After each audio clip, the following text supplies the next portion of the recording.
Hello students, welcome to my nurture. मैं हूं कृष्णा। कैसे हैं आप सब लोग? मस्त, बढ़िया। चलिए, लेक्चर स्टार्ट करने से पहले कुछ बातें मैं यहां कर दूं। बच्चों के कॉल और मैसेज आ रहे हैं, थोड़ी सी कंफ्यूजन है बच्चों के अंदर। पहली चीज बेटा, एक बार हम लोग ऑलरेडी पूरा कंप्लीट सिलेबस खत्म करके चैनल पे अपलोड कर चुके हैं। जी हां, 2026 चल रही है ये। इससे पहले हम लोग ऑलमोस्ट कंप्लीट सिलेबस को अपलोड कर दिया है। यूट्यूब पे अवेलेबल है, वहां पर उन लेक्चर्स के नोट्स भी अवेलेबल हैं। तो यानी कि जो हमारे पास ओल्ड लेक्चर है वो आपको चैनल के होम पर मिल जाएंगे। चैनल पे क्लिक करोगे, वहां पे होम दिखाई देगा आपको। होम पे क्लिक करोगे, ठीक है ना, होम शॉर्ट्स वीडियो दिखाई पड़ता है। तो होम पे जाओगे तो पूरे फोल्डर्स बने हुए हैं, फार्मास्यूटिकल केमिस्ट्री, फार्माकोलॉजी, सारे फोल्डर बने हुए हैं। वहां से आप बाकायदा पूरी स्टडी कर सकते हैं, जो बच्चे फ्री ऑफ कॉस्ट में करना चाहते हैं। ठीक है, जो बच्चे ऐप पर हैं उनके लिए भी ये ओल्ड लेक्चर्स ऐप पे भी अवेलेबल है। यूट्यूब पे बार बार नहीं जाना है, कोई बात नहीं, ठीक है, और यूट्यूब पे भी अवेलेबल है। अब बात करते हैं ये जो नए लेक्चर अपलोड कर रहे हैं। नए लेक्चर की वजह से कुछ बच्चों में कंफ्यूजन है कि अभी जस्ट लेक्चर्स को अपलोड करना स्टार्ट किया, इससे पहले लेक्चर्स नहीं थे। तो लेक्चर्स ऑलरेडी एक बार थे। अब न्यू लेक्चर्स का मतलब हर एक चीज एडवांस, ठीक है। अब तो एआई टेक्नोलॉजी भी आ गई है, तो हर चीज यहां पर एडवांस कर दी है, इनहैंस कर दी है। पुराने लेक्चर का मतलब ये नहीं कि वो बेकार हो गए, वो भी उतने ही इफेक्टिव है। बट जो वे ऑफ प्रेजेंटेशन है, यहां पर हिंदी भी साथ में हम लोग कवर करके चल रहे हैं। वे ऑफ प्रेजेंटेशन है, सटीकनेस है, और थोड़ा सा और प्रिसाइज लेके चल रहे हैं। ओल्ड लेक्चर्स, जो कुछ लेक्चर्स बहुत ज्यादा डिटेल में है, अगर पढ़ोगे तो अच्छी बात है, नहीं पढ़ना है तो नए लेक्चर्स को हम काफी प्रिसाइज में लेके चल रहे हैं। ठीक है, जो पिछले 4-5 सालों में पेपर्स है उसके अकॉर्डिंग थोड़ा सा कहते हैं कंटेंट को सेट किया है कि बहुत ज्यादा डाइवर्ट ना हो। लेकिन अब आपका एग्जिट एग्जाम है तो दोनों ही जो लेक्चर्स है आपके लिए क्या है, ओके है, कोई दिक्कत वाली बात नहीं है। यहां पर चीजें आपको साथ में हिंदी और थोड़ी सी इनहेंस तो होती है। हर चीज जो भी नए वर्जन के साथ आती है थोड़ी अच्छी होती है। बट जो पढ़ाई के बारे में बात करें, मोबाइल के केस में ऐसा हो सकता है इलेक्ट्रॉनिक के गैजेट में कि पुरानी चीज बेकार होती है, बट पढ़ाई के मामले में पुरानी चीज बेकार नहीं होती। ओल्ड लेक्चर्स गोल्ड होते हैं। ठीक है, तो यहां पर स्पेशली खास चीज क्या है, चीजें इनहैंस है, साथ में आपको हिंदी मिल रही है। हिंदी वाले बच्चों की शिकायत थी पिछले कई सालों से कि सर हिंदी में भी नोट्स और लेक्चर्स को अवेलेबल करवाइए। ठीक है, तो नोट्स और लेक्चर आपके हिंदी में अवेलेबल रहेंगे। केवल यहां पर थोड़ा सा दिक्कत क्या है कि जो लाइव क्लासेस ले रहा हूं ऐप पर मैं, ठीक है ना, वही लाइव क्लासेस को अभी मैं अपलोड कर रहा हूं क्योंकि टाइम थोड़ा सा कम है, अलग से रिकॉर्डिंग करना पॉसिबल नहीं है। और एक चीज जो यहां पे थोड़ा सा आपको कुछ बच्चों के लिए ओके है, कुछ बच्चों को थोड़ा सा करते सर दिक्कत आती है। नोट्स बेटा आपको सिर्फ ऐप पे मिलेंगे, यूट्यूब पे नहीं डाल रहे हैं डायरेक्ट, ऐप पे फ्री ऑफ कॉस्ट है। आप ऐप पे जाएंगे, सब्जेक्ट में जाएंगे, सब्जेक्ट में जाकर के चैप्टर खोलेंगे, वो लेक्चर खोलेंगे, वहां पर नोट्स का लिंक, नोट्स जो है पीडीएफ आपको फ्री मिलेगी, आप डाउनलोड कर सकते हैं। ठीक है, वो वहीं पर ही मिलेगी, यूट्यूब पे इस बार नहीं है, हिंदी इंग्लिश वाली। ठीक है, और क्या कहते हैं, ऐप के अंदर वैसे भी आपको सारी चीजें, जिन बच्चों ने ऐप लिया हुआ है वहां पर previous year question, multiple choice question, exit exam की प्रिपरेशन, इसके बारे में अभी हम बात करने वाले हैं, जो कि अब आपका कंपलसरी होने वाला है, या मान के चलो कि हो गया है। तो आप लोग ढिलाई ना करें। जो इस साल बच्चे हैं डी फार्म के अंदर, खास करके फर्स्ट ईयर वाले, ठीक है, सेकेंड ईयर वालों पे कुछ हद तक तलवार लटकी है। ठीक है, क्योंकि एक्चुअल होता क्या है, जिस साल से एक्ट लागू होता है उसी साल से बच्चों पे भी वो सारी चीजें लागू हो जाती हैं। लेकिन इस साल जो बच्चे फर्स्ट ईयर में एडमिशन ले रहे हैं उनके ऊपर थोड़ी सी तलवार ज्यादा लटकी है। ठीक है, 1-2 महीने के अंदर वो भी क्लियर हो जाएगा अच्छे से। लेकिन फिलहाल मैं तब भी कहूंगा आप लोग अभी से एग्जिट एग्जाम के हिसाब से प्रिपरेशन को स्टार्ट कर दें। उसके 2 फायदे हैं, आगे जाके आपको गवर्नमेंट फार्मासिस्ट की एग्जाम की तैयारी में भी क्या रहेगी, आसानी रहेगी। ठीक है, हम गवर्नमेंट फार्मासिस्ट के एग्जाम को टारगेट लेके चल रहे हैं 2028, यानी कि इस साल जो बच्चे फर्स्ट ईयर में एडमिशन ले रहे हैं उनकी प्रिपरेशन हम लोग गवर्नमेंट फार्मासिस्ट एग्जाम के लिए साथ के साथ लेके चलेंगे। ठीक है, बात समझ में आ रही है? ठीक है, बाद बाकी कोर्स का प्राइस कभी हमारा चेंज नहीं हुआ है, वो 1100 रुपए ही है। साथ में आपकी इंस्टॉलमेंट है यहाँ पर, ठीक है, 550 की 2 इंस्टॉलमेंट में आप इसको ले सकते हैं। बाद बाकी आप ऐप को डाउनलोड कीजिए, उसमें जाइए क्या क्या कंटेंट अवेलेबल है। Basically MCQ, PYQ, notes, Hindi, English, सब चीज वहां पे काफी डिटेल में है। एमसीक्यू टेस्ट वगैरह अवेलेबल है, वो सब जाके आप चेक कर सकते हैं। फर्स्ट चैप्टर के हर एक सब्जेक्ट का मैंने फ्री किया हुआ है कंटेंट, वहां पे जाके आप उसको चेक कीजिए। ठीक है, ये कुछ बातें बतानी थी कि चीजें नई नहीं है, चीजें काफी पुरानी चल रही है, चीजों को अब कुछ नए सिरे से हम लोग स्टार्ट कर रहे हैं। ठीक है, स्टार्ट करें आज का लेक्चर, आ जाइए। ओके, तो चैप्टर नंबर 3 हमारा टिश्यूज को लेकर के है और यहाँ पे जो 4 डिफरेंट टाइप्स ऑफ टिश्यूज हैं उनको हम लोग डिटेल में देखेंगे बारी बारी से, और यहाँ से डायरेक्ट क्वेश्चन भी आते हैं 3 नंबर 5 मार्क्स के, और आपके 1 मार्क्स भी आते हैं। ठीक है, तो अगेन डिटेल में ही लेके चलना है, क्योंकि जैसा कि मैंने बताया कि आप लोगों का संभावना है कि एग्जिट एग्जाम में एंट्री हो जाए, डिटेल में लेके चलेंगे। नहीं भी होगी तो भी आप लोग ये अपने आप को लेके चले कि आप लोगों को गवर्नमेंट फार्मासिस्ट एग्जाम को क्लियर करना है, तो डिटेल में ही पढ़ना है हर एक चीज को, क्योंकि एमसीक्यू जो क्वेश्चंस हैं वो डिटेल में पढ़ने से ही लगते हैं। चलिए स्टार्ट करते हैं। टिश्यूज, तो टिश्यूज क्या होते हैं हम लोग इसको डिस्कस कर चुके हैं पहले के जो स्टार्टिंग के चैप्टर्स थे।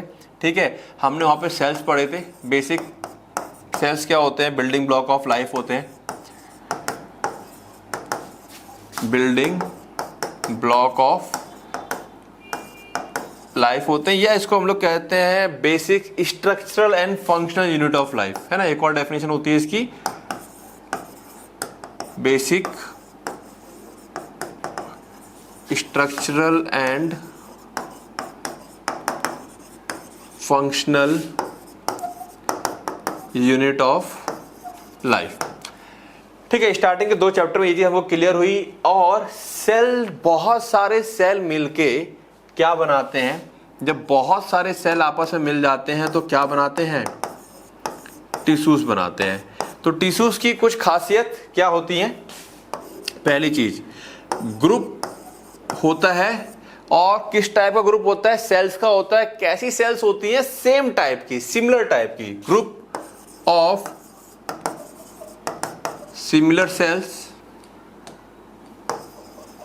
दूसरा क्या है, ऑल सेल्स परफॉर्म, मतलब सारे सेल मिल करके कोई एक खास स्पेसिफिक काम को परफॉर्म करते हैं। ठीक है, ऑल सेल्स परफॉर्म स्पेसिफिक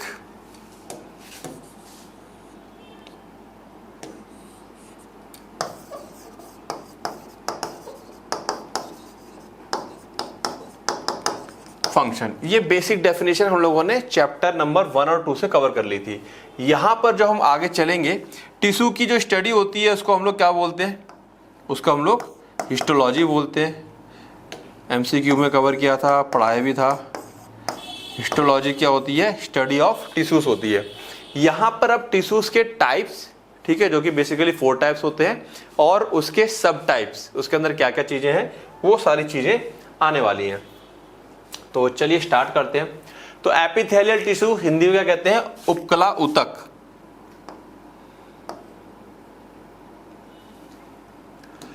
ठीक है, हिंदी से काफी बच्चों को राहत है, नाम सामने रहता है तो समझ में आता है क्या है। तो टिश्यूज क्या होते हैं, इसको हमने अभी अभी पढ़ा, और पिछले चैप्टर्स में भी हमने देखा था। ग्रुप ऑफ सेल्स होता है डेट वर्क टुगेदर, जो एक साथ काम करते हैं किसी कोई एक स्पेसिफिक फंक्शन को परफॉर्म करने के लिए। ठीक है, ऊतक कोशिकाओं का एक समूह है जो एक विशिष्ट कार्य को करने के लिए मिलकर काम करते हैं। 4 टाइप्स ऑफ टिश्यूज, जो कि डिटेल में बारी बारी से हम लोग पढ़ेंगे। हम लोग यहाँ बात कर रहे हैं सिर्फ और सिर्फ एनिमल्स की। ठीक है, तो कोई प्लांट्स या कहीं और ना चला जाए, हम लोग सिर्फ ह्यूमंस की बात कर रहे हैं। ठीक है, यहाँ पे 4 टाइप के होते हैं। एक होते हैं एपिथेलियल, देखो समझते चलो। एपी का वर्ड है ऊपरी, ठीक है, तो ऊपरी का मतलब क्या है, आप बॉडी में कहीं पे भी कट करेंगे, ठीक है, कुछ भी ले लो, जैसे कि हार्ट ले लो, किडनी ले लो, लीवर ले लो, ठीक है, आप इंटेस्टाइन ले लो। तो इनके जो कोई भी बॉडी का पार्ट है उसका जो सरफेस हमको दिखाई दे रहा है, जैसे ऊपर का सरफेस हमको दिखाई दे रहा है, इंटेस्टाइन के अंदर हमें ऊपर का भी दिखाई दे रहा है, और ऐसे करेंगे तो ये अंदर की भी परत दिखाई पड़ रही है। तो ये ऊपरी सतह पर जो टिश्यूज पाए जाते हैं उनको एपिथेलियल टिश्यू कहा जाता है, सिंपल सी बात है। ठीक है, तो इसीलिए यहाँ पर एक वर्ड लिखा हुआ है, कवर्स द बॉडी सरफेस, जहां जहां सरफेस हमको दिखाई दे जाए। ये नहीं काटना है, काटना नहीं है, मतलब एक नॉर्मल ऑर्गन जब बाहर निकल आएंगे हम लोग, तो उसके जहां जहां सरफेस हमको जो नॉर्मली दिख जाए बिना काटा पीटी किए, ठीक है। हॉलो ऑर्गन्स, हॉलो मतलब जो खोखले होते हैं अंदर, जैसे कि इंटेस्टाइन की बात की मैंने, और साथ साथ में ये ग्लैंड्स भी बनाते हैं। जो ग्लैंड्स होते हैं हमारी बॉडी के अंदर डिफरेंट टाइप्स के, वो भी कौन है, एपिथेलियल टिश्यूज बनाते हैं। दूसरा होता है कनेक्टिव टिश्यू। कनेक्टिव नाम ही बता रहा है, जो आपस में कनेक्टिविटी देगा, साथ साथ में हमको सपोर्ट प्रोवाइड करवाता है। और बॉडी का स्ट्रक्चर, जैसे कि हड्डियां हैं, पूरी बॉडी को कनेक्ट कर रही है। हड्डियां नहीं होंगी तो हमारा मांस का लूथड़ा गिर पड़ेगा, ठीक है। तो सपोर्ट है, ये सब बारी बारी से डिटेल में आज हम लोग एपिथेलियल को फोकस करके पढ़ेंगे पूरा। एक दिन कनेक्टिव, एक दिन मसल्स, एक दिन नर्वस, तो 4 दिन में ये हमारा चैप्टर खत्म होगा। ओके, देन है हमारे पास मसल्स टिश्यू, जिसे पेशी ऊतक या पेशी ऊतक कहा जाता है। ये हमारे लिए मूवमेंट के लिए रिस्पॉन्सिबल होता है, जैसे कि स्केलेटल मसल्स हैं या स्मूथ मसल्स हैं। पेशी ऊतक ये गति के लिए जिम्मेदार होते हैं, जो मसल्स होते हैं, ठीक है, for movement.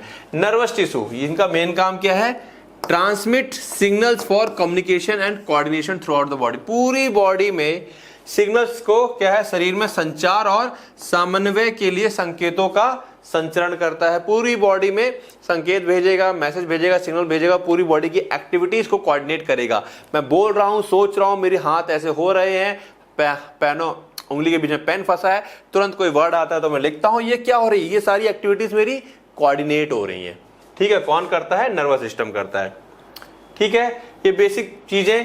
What is histology हम पढ़ चुके हैं, स्टडी ऑफ टिश्यूज। टिश्यूज की स्टडी को हम लोग क्या कहते हैं, हिस्टोलॉजी कहते हैं।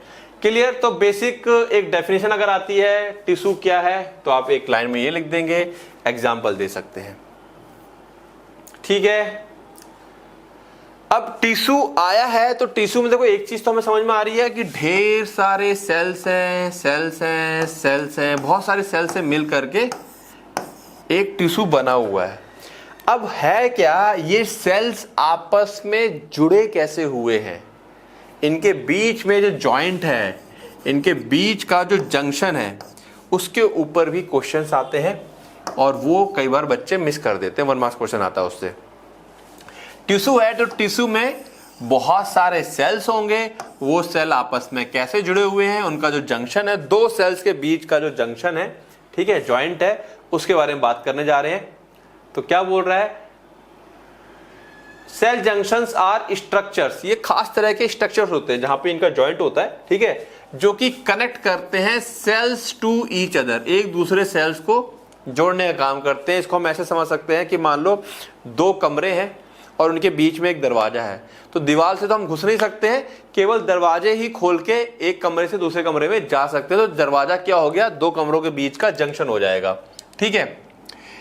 ये एक दूसरे से कनेक्ट होने का एक तरीका होता है। साथ साथ में एक्स्ट्रा सेलुलर मैट्रिक्स, मतलब अगर सेल से बाहर का कनेक्टिविटी चाहिए हमें, यहाँ बाहर कोई चीज भेजनी है या अंदर कोई चीज लेनी है, तो भी हमको क्या है, सेल जंक्शंस की हेल्प पड़ती है।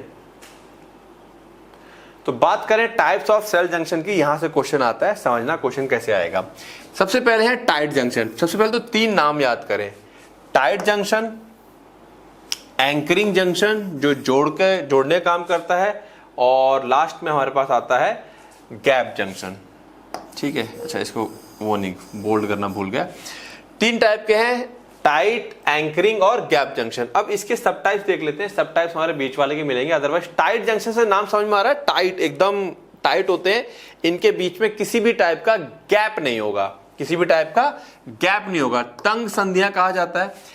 इसी को हम लोग ऑक्लूडिंग जंक्शन भी कहते हैं। ऑक्लूडिंग क्यों कहा जाता है, क्योंकि इसमें ये जो जंक्शंस बनते हैं, ये जो एक तरह के कह लो कि दरवाजे बनते हैं, इसमें खास तरीके की प्रोटीन जिसका नाम ऑक्लूडिन है वो इस्तेमाल में आती है, इसीलिए इसे ऑक्लूडिंग जंक्शन भी कहा जाता है। अब इसका मेन काम क्या है, फॉर्म्स अ सील, ये सील एकदम सील लगा देता है between adjacent cell, preventing leakage of substance. 2 cell के बीच में किसी भी टाइप का लीकेज ना हो, तो पूरी तरीके से सील लगा के रखेगा, ठीक है। पानी, आयंस या सॉल्यूट, तो हम कह सकते हैं कि एक सेल से दूसरे सेल में पूरा एकदम सील लगा देगा, सील की तरह पैक करके रखेगा उसको, कि इधर से कोई चीज इधर ना जाए, इधर से कोई चीज इधर ना जाए, बिल्कुल टाइट रहते हैं ये, ठीक है। इसकी लोकेशन की बात करें तो लगभग कॉमन पाया जाता है जितने भी हमारे एपिथेलियल टिश्यूज हैं। टिश्यूज 4 टाइप के हैं, उसमें जो एपिथेलियल टिश्यूज हैं उनमें ये टाइट जंक्शन कॉमनली पाए जाते हैं। मेन प्रोटीन जो होती है जिनसे ये बने होते हैं क्लॉडिन्स और ऑक्लूडिन्स होते हैं। ये 3 चीजें आपको याद रखनी है, ठीक है। टाइट जंक्शन हो गए, ये क्या काम कर रहे हैं? लीकेज, रिसाव को रोक रहे हैं, एक सेल से दूसरे सेल में कोई चीज लीक ना हो। बात करते हैं एंकरिंग जंक्शन की, ध्यान रखना एंकरिंग जंक्शन ये क्या कर रहे हैं? ये मैकेनिकल स्ट्रेंथ प्रोवाइड करवा रहे हैं। इससे पहले हम लोगों ने जो सेल स्ट्रक्चर में पढ़ा था क्या कि इस तरह से सेल मेम्ब्रेन होती है और जो साइटोस्केलेटन होते हैं वो इस तरीके से लॉक हो रखे होते हैं, मतलब इस तरीके से बंधे हुए होते हैं, ठीक है। अब देखो ये जो साइटोस्केलेटन है ये एक सेल हो गया, मान लो ये कोई दूसरा सेल है, इसका और इसका साइटोस्केलेटन आपस में बंधे हुए हैं और ये दोनों सेल जिसकी वजह से आपस में जुड़े हुए हैं, इसका और इसका साइटोस्केलेटन आपस में बंधे हुए हैं। तो एक सेल का साइटोस्केलेटन दूसरे सेल के साइटोस्केलेटन से जब बंधते हैं ताकि सेल्स हिले डुले नहीं, वहीं के वहीं जुड़े रहें, तो ये आते हैं एंकरिंग जंक्शन। इस टाइप के जो जंक्शन बनेंगे, जॉइंट बनेंगे, उसे एंकरिंग कहा जाता है। समझते हैं। सबसे पहला है एडहेरेंस जंक्शन, इसकी वैरायटी है एक। यहां पर क्या है? ये एंकरिंग पकड़ के रखा हुआ है साइटोस्केलेटन में, खास करके एक्टिन फिलामेंट। याद आ रहा है, हमने सेल स्ट्रक्चर पढ़ा था। एक्टिन फिलामेंट होता है एक सेल का टू इट्स नेबर, एक सेल के एक्टिन फिलामेंट को दूसरे सेल के एक्टिन फिलामेंट से बांध के रखता है, ठीक है, जिससे कि हेल्प होती है हेल्पिंग सेल्स स्टिक टुगेदर, जिससे कि दोनों सेल आपस में टाइटली बंधे रहें। खास करके कब? जब मूवमेंट होता है या स्ट्रेस, खिंचाव पड़ रहा है, या हाथ खींचा या स्किन खींची इस टाइप से, तो वो सेल टूट फूट करके अलग अलग ना हो जाए, वो टिश्यू हमारा खराब ना हो जाए, तो दो सेल्स को आपस में बांधे रखते हैं। कौन? एडहेरेंस, ठीक है। इनकी लोकेशन की बात करें तो अब दो चीजों को बांध के रखा, तो खास करके कहां पे? जहां पे स्ट्रेचिंग होती है, जैसे कि स्किन है, हार्ट हमारा बार बार फूलता है और कम होता है, तो जहां पे स्ट्रेचिंग हो रही है, जहां पे तनाव आ रहा है, वहां पर स्पेशली एडहेरेंस जंक्शन पाए जाएंगे, ठीक है। ये जंक्शंस किस टाइप की प्रोटीन से बने हुए हैं? कैडहेरेंस नाम की प्रोटीन से ये बने हुए हैं, ठीक है। बात समझ में आ रही है? जंक्शंस, जॉइंट्स का मतलब क्या है? ये एक पिक्चर को आप इमेजिनेशन करके अपने दिमाग में सेट कर सकते हैं।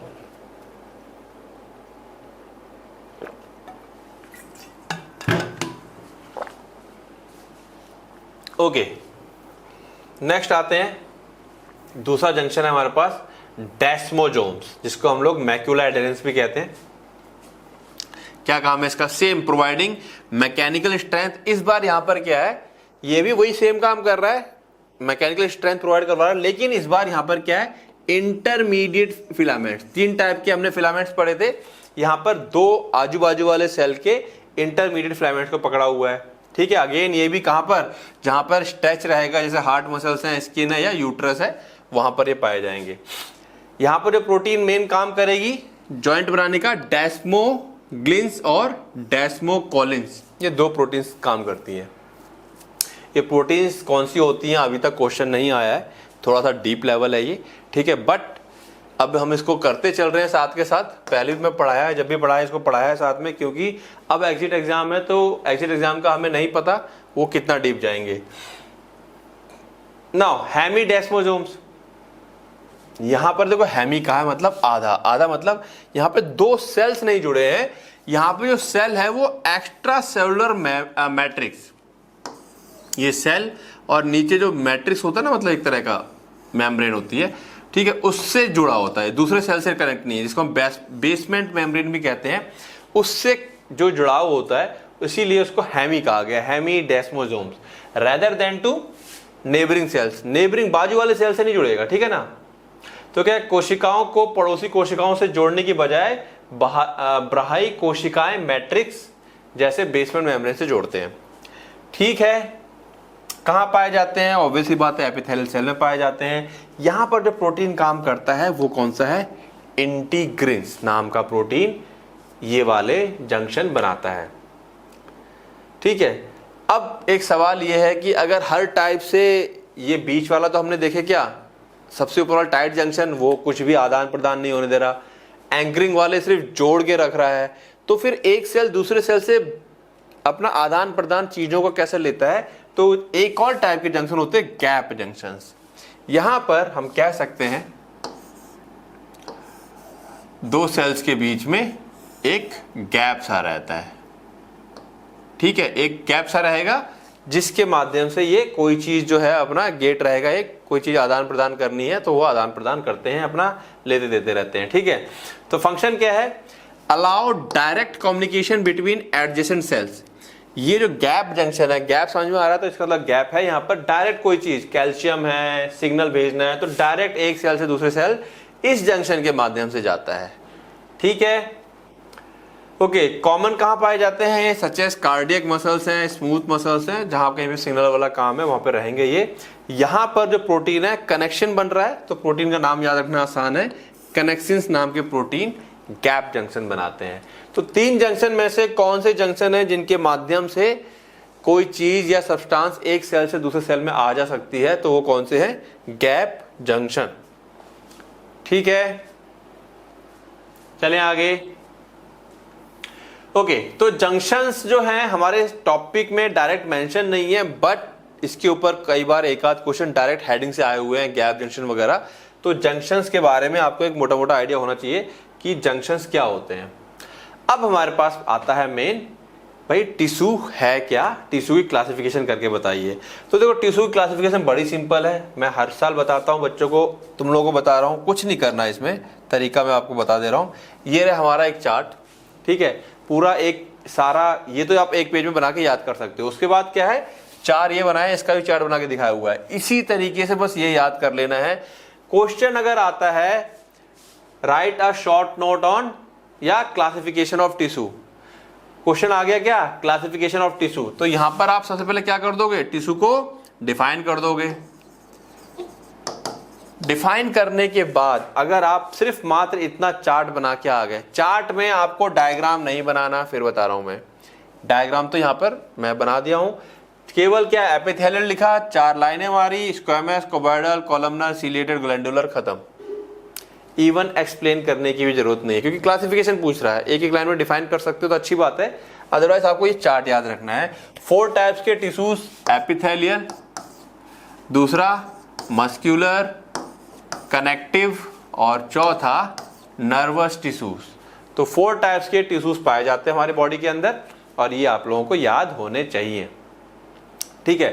तो एपिथेलियल के 4 टाइप के हैं, मस्कुलर 3 टाइप की होती है, striated, non striated, cardiac, direct question आता है, ठीक है। कनेक्टिव में कई वैरायटी आती है, areolar, dense regular, adipose, skeletal, fluid. Fluid के अंदर 2 वैरायटी है, ब्लड और लिम्फ। स्केलेटल में कार्टिलेज और बोन। फिर कार्टिलेज की 3 वैरायटी है, हाइलिन, फाइब्रिस और कैल्सिफाइड, ठीक है। एकदम याद मत करना, टुकड़ों टुकड़ों में याद करना। जैसे एपिथेलियल अभी आज पढ़ेंगे तो एपिथेलियल को अच्छे से याद पढ़ लिया, फिर मस्कुलर में 3 याद कर लिए, फिर जब कनेक्टिव में आएंगे तो कनेक्टिव एक साथ में याद मत करना, एरियोलर अलग हो गया, एक पार्ट इतना अलग याद कर लेना, ठीक है, फिर एक पार्ट इतना याद कर लेना, फिर एक पार्ट स्केलेटल का अलग याद कर लेना, फ्लूइड का अलग याद करना। एकदम से याद करने जाओगे पूरा का पूरा तो फिर दिक्कत आएगी। समझ लो एक बार में, फिर से कह रहा हूं, पढ़ाई का तरीका क्या है, समझना अलग चीज है, ठीक है, चीजों को अंडरस्टैंड कर लिया, दैट इज गुड, ठीक है। अंडरस्टैंड कर लिया मतलब एक तरह से कह सकते हो कि 90% चीजें पार हो गई। अब 10% केवल क्या बचा है, रिवीजन करते रहो। मैं हमेशा कहता था, धीरे धीरे करके कहना भूलता जा रहा हूं, रिवीजन ही है, ठीक है ना। मेरा हमेशा एक वो था कि रिवीजन ही है सिलेक्शन। जितना रिवीजन करते जाओगे उतना ही आपको कम मेहनत करनी पड़ेगी समझने के बाद। तो ये चार्ट आप याद करेंगे, ठीक है। जो हिंदी वाले बच्चे हैं वो हिंदी से याद कर सकते हैं, इंग्लिश वाले बच्चे इंग्लिश से याद करें, कोई दिक्कत नहीं है। ओके, अब क्या है, एपिथेलियल टिश्यू थे यहां पर हमारे पास, ये तो पूरे पूरे टिश्यू आ गए। हमारा आज का टॉपिक क्या है, केवल और केवल एपिथेलियल टिश्यू उपकला। चलिए समझते हैं इसको। तो एपिथेलियल टिश्यूज की क्या खासियत है, जैसे मैंने बताया, ये बॉडी के सरफेस, जहां आपको बॉडी के सरफेस दिख जाएंगे, ठीक है, जैसे कि हार्ट को निकाला, इंटेस्टाइन को निकाला, इंटेस्टाइन के ऊपर, इंटेस्टाइन के अंदर जो जो सरफेस हम आंखों से देख सकते हैं, ठीक है, बॉडी के अंदर या बॉडी के बाहर, वो सारे वहां पर क्या मिलेंगे, एपिथेलियल टिश्यू मिलेंगे। तो इसीलिए बॉडी की कैविटीज हम आंखों से देख सकते हैं, ठीक है।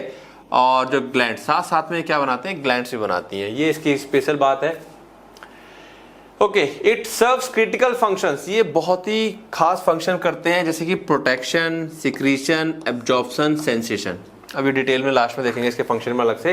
प्रोटेक्ट करते हैं हम लोगों को, जैसे घर्षण वगैरह लगती है, ठीक है। सिक्रीशन, ग्लैंड्स होती हैं तो बहुत सारे एंजाइम्स वगैरह सिक्रीट करती है। एब्जॉर्प्शन, हमारे आंतों से जो फूड वगैरह होता है, ड्रग्स वगैरह होता है, उसको एब्जॉर्ब करती है। और सेंसेशन, जो छूते हैं, टच वगैरह होता है, उसमें ये क्या करती है, हेल्प करती है, ठीक है। इसका एक बेसिक अगर हम मोटा मोटा देखें स्ट्रक्चर कैसा होता है तो ध्यान से समझते हैं इसको, देखो ताकि दिमाग में रहे।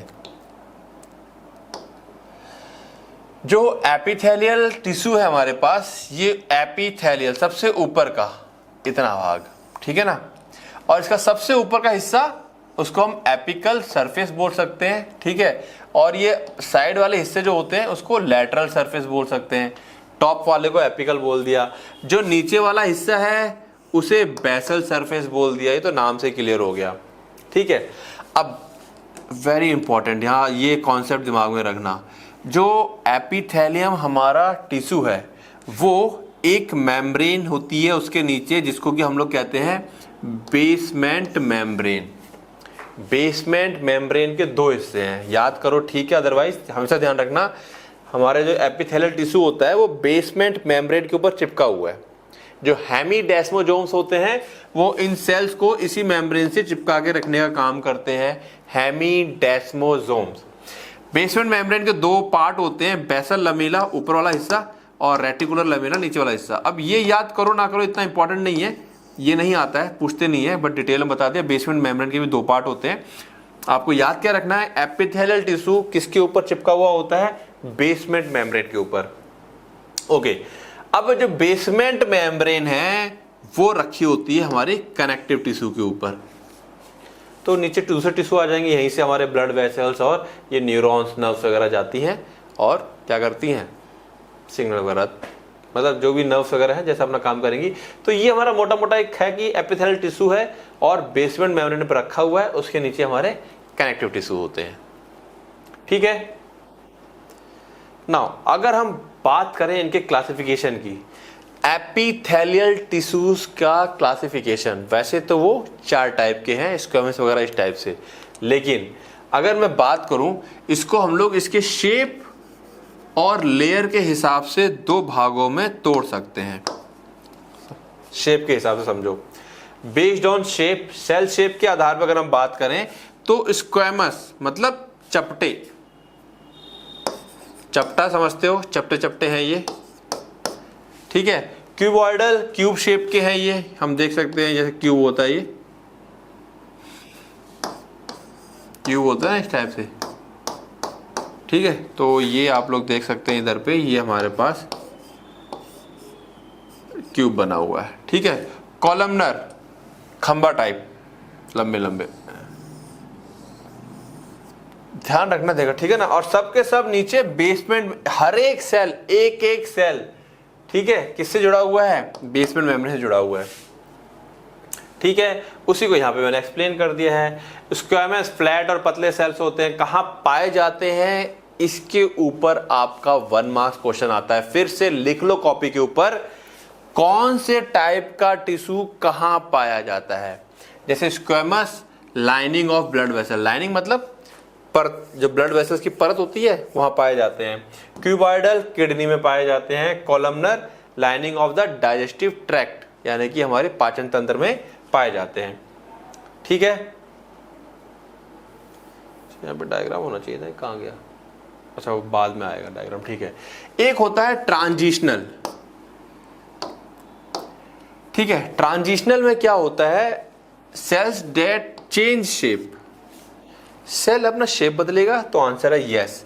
जैसे कि बात की जाए हमारा ब्लैडर की, अब ब्लैडर में क्या है, जब यूरिन नहीं है तो ऐसा है, और यूरिन है तो फूल गया, तो उसमें खिंचाव भी आएगा और फिर खिंचाव चला भी जाएगा, तो ट्रांजिशनल, ठीक है। कहाँ पाए जाएंगे ये, ब्लैडर की लाइनिंग पे पाए जाते हैं, ब्लैडर की परत। लाइनिंग का मतलब समझ लो उसकी जो अंदर की परत होती है, ठीक है। आंतरिक परत, ब्लैडर की जो आंतरिक अंदर की तरफ की जो परत होती है, ठीक है। तो ये हो गया हमारे पास शेप के आधार पे। शेप तो वैसे 3 ही रहे, ये ट्रांजिशनल एक एक्स्ट्रा आ गया यहाँ पर। स्क्वैमस, चपटा, क्यूबॉइडल, क्यूब शेप के, कॉलमनर, खंबे टाइप के। बात करें लेयर्स के हिसाब से, ठीक है, तो अगर एक ही लेयर क्या है तो उसे हम सिंपल बोल देते हैं, ठीक है। कई सारी लेयर्स है, देखो एक लेयर ये रही, दूसरी लेयर ये रही। अच्छा ध्यान रखो, सिंपल जो एपिथेलियल है उसमें एक एक सेल, हर एक सेल बेसमेंट से जुड़ा होगा। स्ट्रेटिफाइड में नीचे वाली लेयर तो सब जुड़ी हुई है बेसमेंट से, बट ऊपर वाली नहीं जुड़ी हुई है, ठीक है। और सूडो, सूडो मतलब होता है फॉल्स, जैसा दिख रहा है वैसा है नहीं। सूडो स्ट्रेटिफाइड, मल्टी लेयर दिखाई पड़ रहा है। क्यों है ऐसा? यहां पर सारे न्यूक्लियस एक समान है, लेकिन यहां पर कोई न्यूक्लियस नीचे है, कोई ऊपर है, कोई दाएं है, कोई बाएं है। तो ये है तो सिंपल, बट ऐसा लग रहा है मल्टी लेयर है। क्यों? न्यूक्लियस ऊपर नीचे है, बट सबके सब क्या है, एक ही लेयर में है, मल्टी लेयर नहीं है। ये न्यूक्लियस ऊपर नीचे होने की वजह से मल्टी लेयर दिखाई पड़ता है। कौन सा? सूडो स्ट्रेटिफाइड, ठीक है। चलें आगे। तो उसी को एक्सप्लेन कर दिया है। सिंपल सिंगल लेयर होता है, ठीक है। All cell attach to basement membrane, जितने भी बेसमेंट मेम्ब्रेन से अटैच होते हैं वो हो गए। स्ट्रेटिफाइड मल्टीपल लेयर्स होते हैं, ठीक है। Pseudo stratified appears layered, layered दिखाई पड़ता है multiple layer, but actually it is a single layer. Actual में ये सिंगल लेयर होता है, ठीक है। तो ये हमारे पास क्या हो गया, अगर हम इसको शेप के आधार पे देखें और लेयर्स के आधार पे देखें। बाद बाकी एपिथेलियल टिश्यूज को आप लोग इस तरीके से याद रखेंगे, ये चार्ट ही आपको याद कर लेना है। क्लासिफिकेशन ऑफ एपिथेलियल टिश्यू आएगा तो आपको ये चार्ट, मतलब चार्ट बना लो, चाहे पॉइंट्स में लिख देना। नीचे मैंने इसको पॉइंट्स में भी लिख दिया, मैं चार्ट में ही फटाफट आपको एक्सप्लेन करता हूं, ठीक है। सबसे पहले simple epithelium.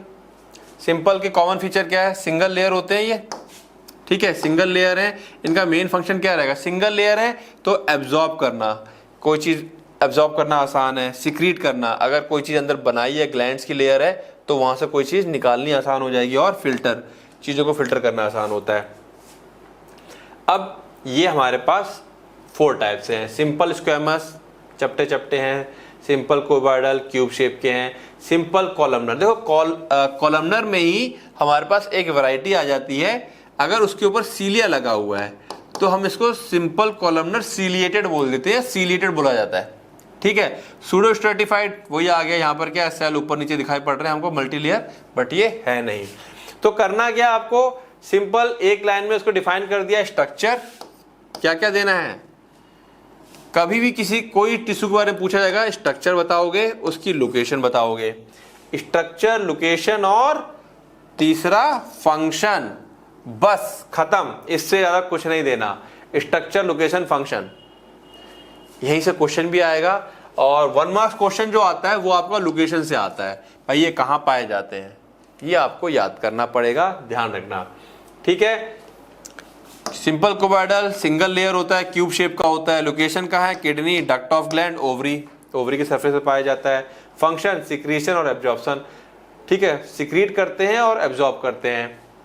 Simple columnar single layer होते हैं, ऑफन विद माइक्रोविलाई और सीलिया, अक्सर इनके बीच में माइक्रोविलाई और सीलिया देखने को मिलते हैं।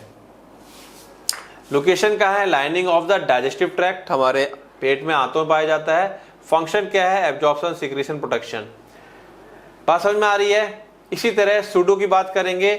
सिंगल लेयर होते हैं, इसकी अलग अलग हाइट होती है जिसकी, और अक्सर इसके ऊपर सीलिया या गॉबलेट सेल पाए जाते हैं। रेस्पिरेटरी ट्रैक्ट और ब्रोंकाई में पाए जाते हैं ये।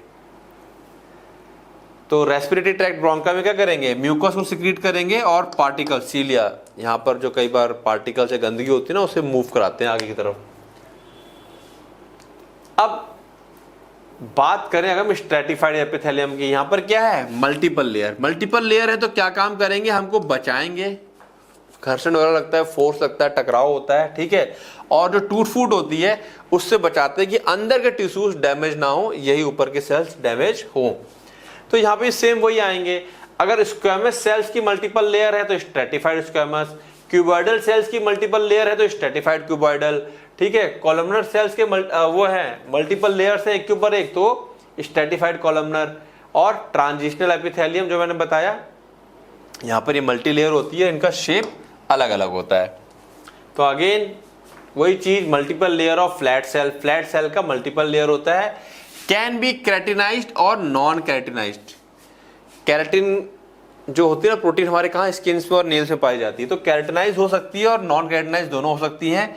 अगर स्किन में है तो केराटिनाइज्ड है, माउथ में पाई जाती है, इसोफेगस में, वेजाइना में पाई जाती है। फंक्शन वही प्रोटेक्शन का आ जाएगा, सब में कॉमन है, प्रोटेक्शन प्रोटेक्शन प्रोटेक्शन, ठीक है। क्यूबॉइडल कहाँ पाए जाते हैं, डक्ट स्वेट ग्लैंड में पाए जाते हैं। पसीने की ग्रंथि जो होती है सेलेवरी ग्लैंड्स, हमारे मुंह पे जो सलाइवा होता है वहां पे मिलेंगे। तो यहाँ पर याद करने वाली चीज है, multiple layers of columnar sales ये कहाँ पाए जाते हैं, मेल के यूरेथ्रा में और कंजक्टाइवा ऑफ द आई, आई की कंजक्टाइवा में। ये थोड़ा सा इसको मैं क्लियर कर दूंगा, ये डायग्राम थोड़ा सा अलग आ गया है, ठीक है। Conjunctiva of eye. Then transitional epithelium, ये कहाँ पे, जहां पर सेल्स अपना यहाँ पर क्या करता है, अपना शेप वगैरह चेंज करता है। और क्यों, क्योंकि स्ट्रेचेबल वाली जगह पे मौजूद है, जैसे कि अपना यूरिनरी ब्लैडर है, यूरेटर है या यूरेथ्रा है, ठीक है। तो ये भी सेम, मतलब यही चीजें थी, बस यहाँ पर मल्टी लेयर हो जाएंगी तो स्ट्रेटिफाइड, एक लेयर रहेगी तो simple. Now the third one is glandular. यहाँ पे ग्लैंड्स होती हैं, ये ग्लैंड्स फॉर्म करती हैं। कॉमन फीचर की बात करें, ग्लैंड्स बना लेंगी तो हार्मोन सिक्रेट भी यही करती हैं, एंजाइम का सिक्रीशन, डाइजेस्टिव एंजाइम जो हमारी पेंक्रियास या स्टमक से निकलती हैं, म्यूकस जो हमारे मुंह में या पेट में निकल रहा है वो, या कोई और सब्सटेंस निकल रहा है, तो वो सारी चीजें क्या है, ये ग्लैंडुलर एपिथेलियम ही है जो सिक्रीट करती हैं। अब ग्लैंड्स दो तरीके की होती हैं, अगर आप लोगों को पता हो, एक एक्सोक्राइन होती है और एक एंडोक्राइन होती है। एक्सोक्राइन जिनके पास डक्ट होती है, जैसे सेलेवरी ग्लैंड है उसके पास डक्ट है, वो अपना सलाइवा डक्ट के माध्यम से मुंह में निकालता है। और एंडोक्राइन में क्या है, डक्ट नहीं होती है, वो अपना जो भी चीज होती है बनाती है उसको सीधा ब्लड में डाल देती है और ब्लड लेकर के उसको जो टारगेट ऑर्गन के पास लेके जाती है। तो एंडोक्राइन ग्लैंड्स मेनली क्या रिलीज करती हैं, हार्मोन्स, चैप्टर आएगा अलग से, बाद में पढ़ेंगे। और एक्सोक्राइन ग्लैंड्स मेनली क्या है, अपना डाइजेस्टिव एंजाइम्स, ठीक है। तो एक्सोक्राइन में क्या है, हैव डक्ट्स, इनके पास डक्ट होती है और secrete product on to the surface और इनटू द कैविटी, या कैविटी में या सरफेस के ऊपर जहां पर है, ये पाइप के माध्यम से, डक्ट के माध्यम से अपना जो भी चीज प्रोड्यूस करती है वो वहां सीक्रेट कर देती है। ये डक्ट लेस है, ये हार्मोन सीक्रेट करती हैं डायरेक्टली कहां, ब्लड स्ट्रीम में, खून के अंदर। ओके, यहाँ पे एग्जाम्पल देख लें, स्वेट ग्लैंड, पसीना, सेलेवरी ग्लैंड्स, मेमोरी ग्लैंड्स, ठीक है। यहाँ पे thyroid gland, adrenal gland, pituitary gland, ये एग्जाम्पल देने आपको। अगर इसमें चार्ट में कोई दिक्कत आए तो कोई दिक्कत वाली बात नहीं, मैंने अंदर सिंपल एक एक चीज को बकायदा क्या हिंदी और इंग्लिश दोनों में एक्सप्लेन किया हुआ। अगर हिंदी वाले बच्चों को कोई दिक्कत आती है तो वो उसको यहाँ से पढ़ सकते हैं, ठीक है। इसी चार्ट को मैंने यहाँ पर एक्सप्लेन, मतलब लिख के भी दे दिया है, आप लोगों को पढ़ने में आसानी रहेगी। सिंपल आ गया, simple cuboidal, simple columnar, pseudo stratified columnar आ गया, ठीक है। देन स्ट्रेटिफाइड एपिथेलियम आ गया, उसमें स्ट्रेटिफाइड स्क्वैमस, स्ट्रेटिफाइड क्यूबॉइडल और स्ट्रेटिफाइड कॉलमनर। वही सारा जो चार्ट है, अगर आप चार्ट की फॉर्म में याद करते हो तो ज़्यादा अच्छा है। A4 साइज की शीट लीजिएगा, उसमें बनाइएगा। 2-4 शीट आपकी ख़राब भी हो जाएंगी, कोई बड़ी बात नहीं है, ठीक है। तो ये नहीं कि नहीं बन रहा, कोशिश कीजिएगा उसमें धीरे से बनाने की, स्केल वगैरह की हेल्प से, वो अच्छा रहेगा। स्केल ना भी लो, एक रफ डायग्राम करके बना सकते हो। A4 शीट ले लो या कॉपी में ले लो। देन ट्रांजिशनल एपिथेलियम आ गया अपने पास। देन ग्लैंडुलर, ग्लैंडुलर में 2 टाइप है, एक्सोक्राइन और एंडोक्राइन, ठीक है। वही पूरा चार्ट, चाहे चार्ट की फॉर्म में याद करो, वही 3-3, 4-4 स्ट्रक्चर, लोकेशन और फंक्शन, ठीक है। स्ट्रक्चर, लोकेशन और फंक्शन, यही 3 चीजें आप लोगों को याद करनी है। फिर से लिख देता हूं, स्ट्रक्चर, लोकेशन एंड फंक्शन। ठीक है, बस इतना करने के बाद हमारे पास एपिथेलियम खत्म हो जाता है। बात करते हैं इनके फंक्शंस की। फंक्शन सारे हमने पीछे जो पढ़े हैं वही हैं, कुछ नहीं, बस यहाँ पर आप क्या है एग्जाम्पल दे सकते हो। जैसे कि प्रोटेक्शन की बात करें तो मैंने जैसे बताया जो मल्टी लेयर्ड होते हैं वो प्रोटेक्ट करेंगे। जो अंडरलाइंग टिश्यूज हैं, जो उनके नीचे टिश्यूज हैं, उनको मैकेनिकल इंजरी या कोई माइक्रो ऑर्गेनिज्म अटैक ना कर दे, जैसे हमारे ऊपर से बॉडी से ना घुस जाए, या केमिकल डायरेक्ट ना पहुंच जाए, या डिहाइड्रेट ना हो जाए नीचे वाले टिश्यूज, तो उनकी रक्षा करता है। इसमें एग्जाम्पल क्या आ जाएगा, स्किन आ जाएगी हमारी सबसे ऊपर जो है। एब्जॉर्प्शन, एब्जॉर्प्शन कहाँ होगा, हमारी स्मॉल इंटेस्टाइन में होगा। जो भी न्यूट्रिएंट्स हैं, वाटर है, इलेक्ट्रोलाइट्स है, ड्रग्स है, वो उसको क्या करती हैं, एब्जॉर्ब करेंगी। कहाँ पाई जाएंगी, स्मॉल इंटेस्टाइन में। किडनी को पढ़ेंगे डिटेल में, किडनी में भी एक हिस्सा होता है जो एब्जॉर्ब करता है, तो किडनी ट्यूब्यूल्स में भी ये पाए जाते हैं। सिक्रीशन हमारे ग्लैंड्स आ जाएंगे, mucus, enzymes, hormone, sweat, saliva, digestive juices, तमाम चीजें हैं। यहाँ एग्जांपल दे दोगे उसका। एक्सक्रीशन, देखो सिक्रीशन और एक्सक्रीशन इसमें कंफ्यूज मत करना। सिक्रीशन में कोई चीज जो होगी तो वो हमारी बॉडी के काम में आएगी, और एक्सक्रीशन जब वर्ड आता है तो वो रिमूव वेस्ट, ये ध्यान रखेंगे। एक्सक्रीशन वर्ड किसके लिए, वेस्ट को बाहर निकालना। और कहाँ पाया जाता है ये, किडनी में और स्वेट ग्लैंड, जो पसीने की ग्रंथि है या किडनी ट्यूब्यूल्स में जो पाए जाते हैं, वेस्ट को बाहर निकालते हैं। तो एक्सक्रीशन वर्ड वेस्ट के लिए आएगा, सिक्रीशन वर्ड अपना हार्मोन्स या एंजाइम्स के लिए आएगा, कंफ्यूज मत करना। देन फिल्ट्रेशन, फिल्टर कहाँ करती हैं, किडनी में हमारा ब्लड फिल्टर हो रहा है, ठीक है, तो filter waters and small molecules while retaining large substance. बड़े बड़े सब्सटेंस होते हैं उनको रख लेती हैं, छोटे मोटे जो वेस्ट चीजें हैं उनको छान के अलग कर देती हैं।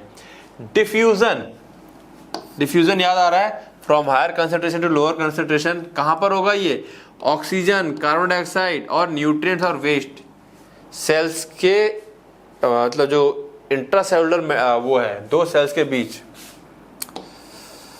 ये अपना क्या है ब्लड कैपिलरीज है, ये सेल्स है, सब चीज डिटेल में आएगी। यहाँ से O2 आया, यहाँ आया, डिफ्यूज हुआ, यहाँ से यहाँ चला गया। यहाँ पे CO2 था, वो यहाँ से यहाँ आ गया, यहाँ से यहाँ चला गया। ये क्या हो रहा है, सिंपल डिफ्यूजन हो रहा है। इसी तरह कोई वेस्ट है या CO2 है, अपना न्यूट्रिएंट्स हैं, वो इस तरह क्या होते हैं, डिफ्यूज होते हैं हायर कंसेंट्रेशन से लो कंसेंट्रेशन की तरफ। ठीक है, यहाँ पर दो चीजें आ जाएंगी। गैस के लिए अपना एल्वुलाई ऑफ लंग सबसे अच्छा एग्जांपल रहेगा, और कैपिलरी वाल्स। ये यहाँ पे मैंने जो एग्जांपल दिया ये कैपिलरी वाल्स का था।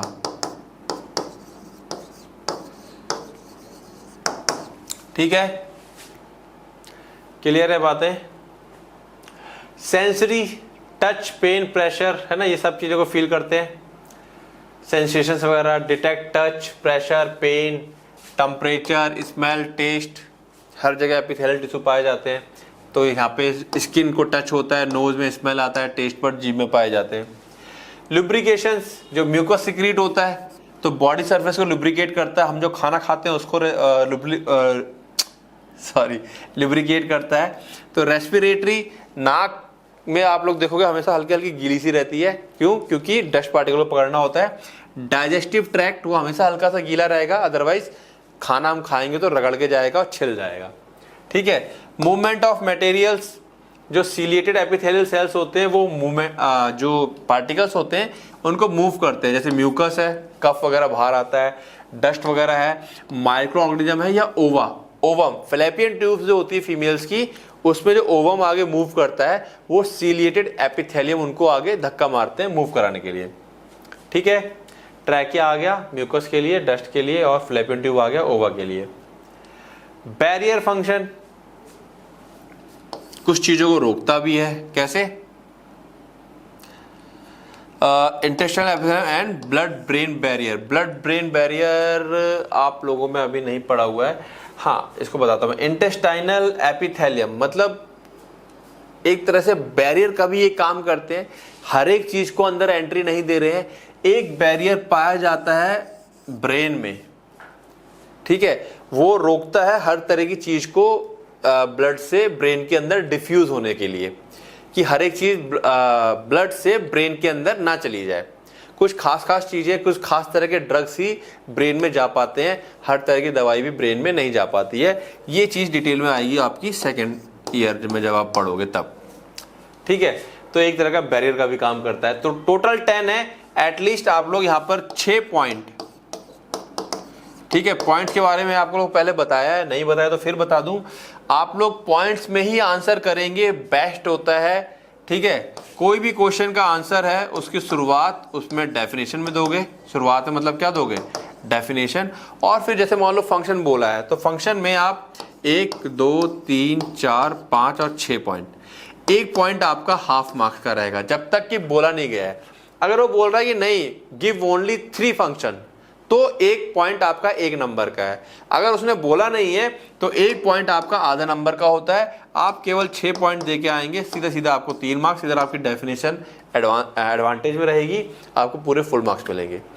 क्वेश्चंस के आंसर्स को हमेशा पॉइंट्स में ही करने की कोशिश करना, कहानी मत लिखना, ठीक है, क्योंकि पैटर्न पूरा अब चेंज है, कहानी वाला पैटर्न खत्म हो चुका है। आपको जहां तक हो सके क्वेश्चन के आंसर्स को पॉइंट में लिखना है, पॉइंट में टीचर नंबर काट ही नहीं पाएगा, ठीक है। तो टिश्यूज हमारा याद करने वाली चीजें हैं। ये एपिथेलियल टिश्यू पूरा डिटेल में हमने समझा, क्या क्या चीजें इंपॉर्टेंट है उसको मैंने बताया है, तो उसी चीज को फोकस करोगे, ठीक है ना। कल हम लोग करते हैं नेक्स्ट जो टिश्यू होगा उसको पढ़ेंगे, मतलब लगातार टिश्यू कर लेते हैं, फिर एक साथ इसकी क्या करेंगे वो ले लेंगे एमसीक्यू, तो डबल रिवीजन हो जाएगा। जब आप पढ़ते रहेंगे 4-5 दिन के बाद जब एमसीक्यू करेंगे तो आपका रिवीजन भी हो जाएगा, ठीक है। राइबोसोम के साइज में क्या डाउट है बताएं। राइबोसोम का साइज 80s होता है ह्यूमंस में, ठीक है। इसके 2 साइज होते हैं 60s और 40s। अगर अलग अलग है, कंबाइंड होता है तो 80s होता है।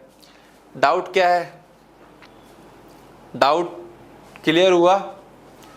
डाउट को या तो टाइप करो,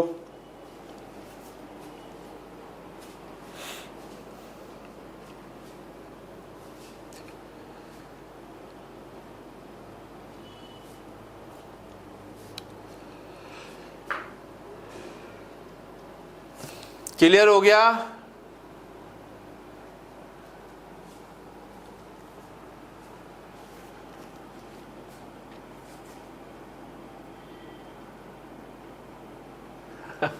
बेटा वो साइज नहीं है, देखो उस टाइम बताया था मैं, ये साइज नहीं है एक्चुअली। सुनो मेरी बात, दिस इज नॉट साइज। हम लोग साइज बोलते हैं, ये साइज नहीं है। ये जो एस होता है एक तरह से हम कहते हैं स्वेडबर्ग यूनिट होती है, इसको हम सेडिमेंटेशन रेट भी बोल सकते हैं। समझो होता क्या है इसमें, हम कर क्या रहे हैं, वो कराते हैं जैसे कि आप इसको ऐसे समझो, आप ऐसे समझ लो कि आपके पास एक कांच का ग्लास है, ठीक है। आपके पास राइबोसोम का स्मॉल यूनिट है और लार्ज यूनिट है, ठीक है, कांच के ग्लास के अंदर। और ये आपका राइबोसोम जो है एक तरह का लिक्विड में रखा हुआ है। आपने इसको गोल गोल गोल गोल ऐसे घुमा दिया। घुमाने के बाद आपने ये देखा कि जो लार्ज यूनिट है, जो स्मॉल यूनिट है, उसकी जो बैठने की दर है, नीचे बैठने की, ये स्मॉल लार्ज, ये जो नीचे बैठेंगे, ठीक है, जो सेडिमेंटेशन रेट है स्मॉल का वो 40s निकल के आता है, लार्ज वाले का 60s निकल के आता है। सेडिमेंटेशन रेट है, इट्स नॉट अ साइज, ठीक है। और जब ये दोनों कंबाइंड हो जाते हैं, स्मॉल और लार्ज एक यूनिट रहते हैं, तब हमने जब इसका सेडिमेंटेशन रेट देखा तो वो 80s आया। साइज नहीं है, वो सेडिमेंटेशन रेट है। अब डाउट क्लियर हुआ?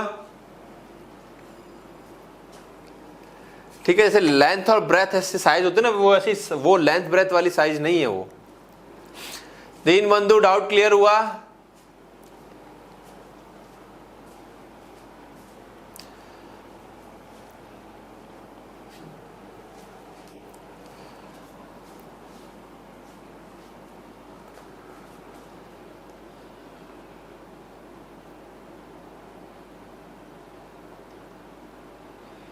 हम पढ़ते उसको बोल देते सेडिमेंटेशन साइज करके।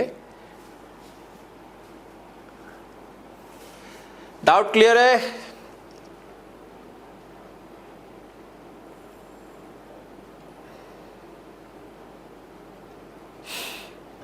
बोलो बेटा, फटाफट बोलो।